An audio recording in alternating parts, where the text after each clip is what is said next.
The day I became a single mom, my whole world changed. Being a single mom is one of the hardest gigs out there. There's no roadmap, no backup, no cheat code, just endless grind. If you're in that spot right now, tired, stressed, doubting yourself, or questioning your worth, this video is for you.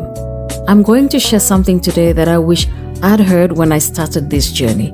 It would have spared me so much pain. No matter where you are, whether you're in a big city, a small town, or in a village, this message is for you. This is the real talk I needed the day I became a single mom. Hi, I'm Damaris. As of this video, I've been raising 4 amazing kids of my own for 14 years in Papua New Guinea. Here in PNG, single motherhood comes with its own unique set of challenges, limited support systems, cultural expectations, and a mindset that rest and reflection are seen as luxuries and that they are not necessary. There is no guide on how to do single motherhood. You naturally just roll into the new life, mostly reacting to what needs to get done. You're not really planning, you're just putting out fires. You wake up and respond to whatever crisis is in front of you. A sick child, an empty fridge, an unpaid bill, a bad phone call. You're constantly on survival mode, moving from one urgent thing to the next, with no space to breathe, no time to think.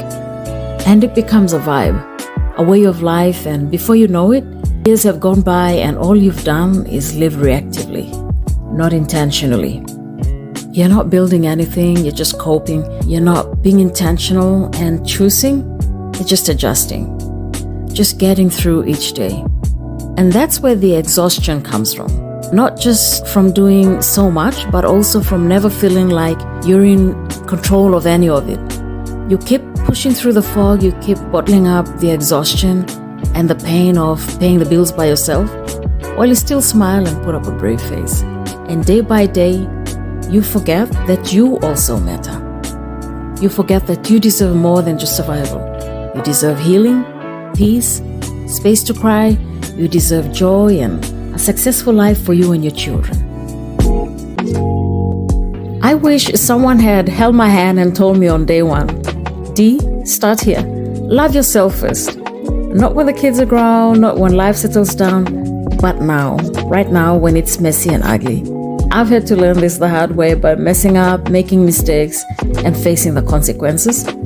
But each misstep taught me something about my strength, my boundaries, and the kind of love I truly needed to give myself and my children. I'm not a life coach, therapist, or counselor. I'm just a mom who's been through this, have been winging single motherhood for 14 years, and it's taken me years to figure out so many things. This is the message I needed back then, and I'm sharing with you today. So if you're a mom starting a single mom journey, or already on your journey, you can avoid many years of heartache and get on the right track of solo parenting.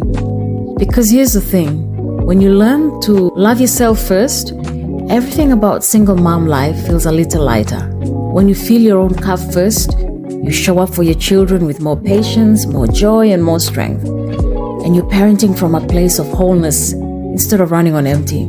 And the beautiful thing is, your kids will learn from your example. They'll see that self-worth isn't something you wait for.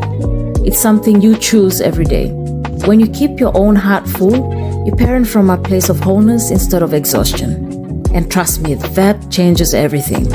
I want to talk about self-love today. Now, here's why self-love is hard in Papua New Guinea. Being a single mom in PNG has its unique set of challenges. There are these cultural expectations. You get judged for taking time for yourself.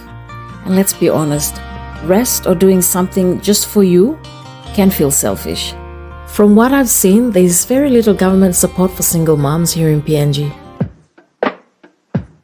So what is self-love really?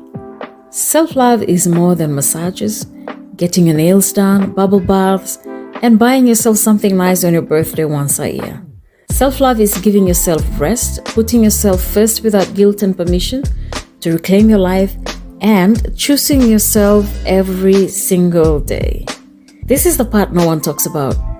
I didn't even have the time to think about these things because my life was on autopilot with daily routines with 4 kids. Most of us were taught to put everyone else first. And as single moms, the guilt of choosing ourselves can feel unbearable. But self-love is the foundation for everything. Understanding self-love means getting your power back and coming home to yourself. Self-love is that secret sauce to rebuilding your life. When you fully understand the habits of self-love and you start doing things that show that you love yourself, self-love becomes a tool that helps you to rebuild your foundation, that helps you face your emotions of abandonment, betrayals, financial crisis, all those not so nice feelings. Self-love fuels real change. Now, self-love doesn't magically erase the struggles of being a single mom.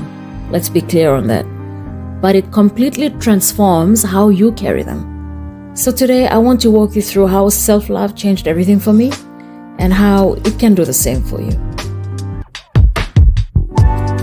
I didn't wake up one day and suddenly start loving myself. It took me years to understand true self-love. My turning point came when I was so tired one day and my bills were piling up. I looked around and thought, surely there's more to life than this. I'm better than this. How can I organize myself better so I'm paying my bills on time, keep my kids grounded, and provide for them while I still work on making my dreams come true? It started with small, awkward steps and a lot of quiet time to do the inner work. I'll walk you through the 5 exact steps I used to hit pause, get out of autopilot, and turn my messy, reactive life into one built on clarity, purpose, and intention. And yes, please steal my homework or adapt it into something that works for you. Step 1, step away to see clearly. I took a week off and traveled somewhere unfamiliar where I could be completely alone. You tend to think different when you're in a new place. Being in a new environment forces your brain to wake up because you notice everything, because it's different. And that shift in perspective helps you to think in new ways. When you stay in the same routine and surroundings, your brain runs on autopilot and it's hard to see things clearly. Step 2, dump it out, clear your mind. While I was away, I did what I call a 3-paper reset system. On the first piece of paper, I listed everything that made me feel uncomfortable. My emotions, the problems, the worries, pain points, and stresses. The goal was to empty my mind and get everything out on paper. On the second piece of paper, I brainstormed possible solutions, small actions or ideas I could try for each challenge on paper 1. Then I ranked them by urgency, separating what needed my focus now from what could wait. Lastly, I wrote down the help I might need from people, programs, or tools to help me find solutions to those challenges. On the third piece of paper, I wrote everything I was grateful for.